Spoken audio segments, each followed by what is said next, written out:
धनुर्दास जाति से ब्राह्मण नहीं थे, वे चतुर्थ वर्ण के थे, बड़े पहलवान थे, बड़े धनाढ्य भी थे, और वे पहले बिल्कुल विमुख विषयी जीव थे। पर आचार्य चरण ने उन्हें भगवान का परम भक्त बना दिया था।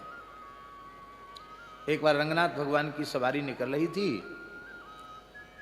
ब्रह्मोत्सव के समय उत्सव मूर्ति की, और धनुर्दास अपनी पत्नी मालिनी देवी के ऊपर छत्ता लगा के चल रहे थे।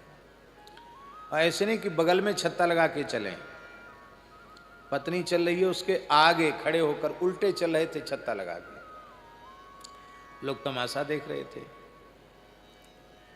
लोगों का ध्यान उधर जा रहा था। श्री रामानु स्वामी का ध्यान भी उधर गया, तो उन्होंने पूछा कि ये कौन महानुभाव हैं, भगवान की सवारी निकल रही, भगवान की ओर एक बार देखा तक नहीं, हाथ भी नहीं जोड़े, और भगवान के सामने छत्ता लगा के चले, वो भी उल्टे, और किसी स्त्री के ऊपर छत्ता लगा के चले, ये महानुभाव कौन है? लोगों ने कहा महाराज इसी श्रीरंगम के रहने वाले हैं, इनका नाम धनुर्दास है, ये बड़े पहलवान हैं और ये अपनी पत्नी में बहुत अधिक आसक्त हैं।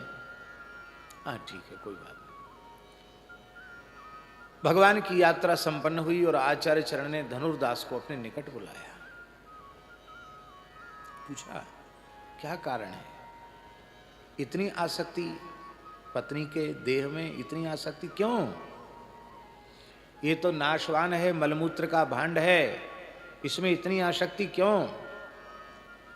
धनुर्दास ने बड़े निश्चल भाव से कहा कि स्वामी जी, हमको इस धरती पर इससे अधिक सुंदर कोई स्वरूप ही नहीं दिखाई पड़ता है, इसलिए मैं बिना देखे रह नहीं पाता हूं। बाजार में भी चलता हूं तो साथ लेके चलता हूं, और बगल में चलूं तो ठीक से दर्शन नहीं होगा, इसलिए सामने से चलता हूं, उल्टे पैर चलता हूं।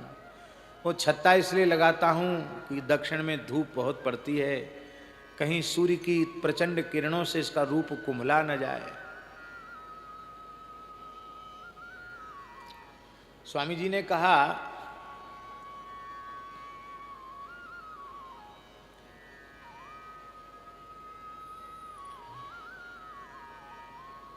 श्री सीताराम जी महाराज की जय। आबू पर्वत के महान सिद्ध संत पूज्य स्वामी श्री चेतनानंद सरस्वती जी पधारे हैं, हम उनको प्रणाम करते हैं। तो स्वामी जी ने कहा इससे सुंदर स्वरूप और ऐसा स्वरूप जो कभी नष्ट होने वाला नहीं है, सदा एक जैसा बना रहने वाला, ऐसा स्वरूप दर्शन हो जाए तो, बोले इससे सुंदर स्वरूप मेरी दृष्टि में तो हो नहीं सकता, कथनचित इससे सुंदर स्वरूप दिख जाए तो मेरी आसक्ति उधर हो जाएगी। तब आपने भगवान रंगनाथ से प्रार्थना की, कहा प्रभु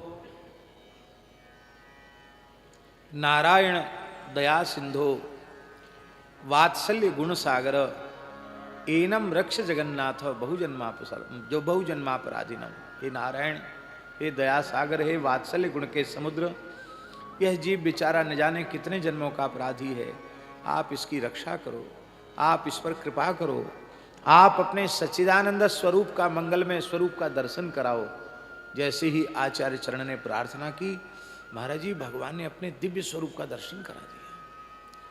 भगवान के कोटि कोटि कंदर्प दर्प दलन करने वाले स्वरूप का दर्शन करते ही धनुदास मूर्छित होकर के गिर गए, बेहोश हो गए।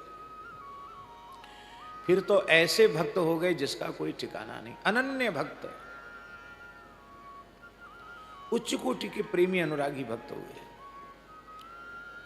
तो उन धनुर्दास के कंधे पर हाथ रखकर फिर श्री रंगनाथ मंदिर तक आते थे, अपने निवास तक आते थे।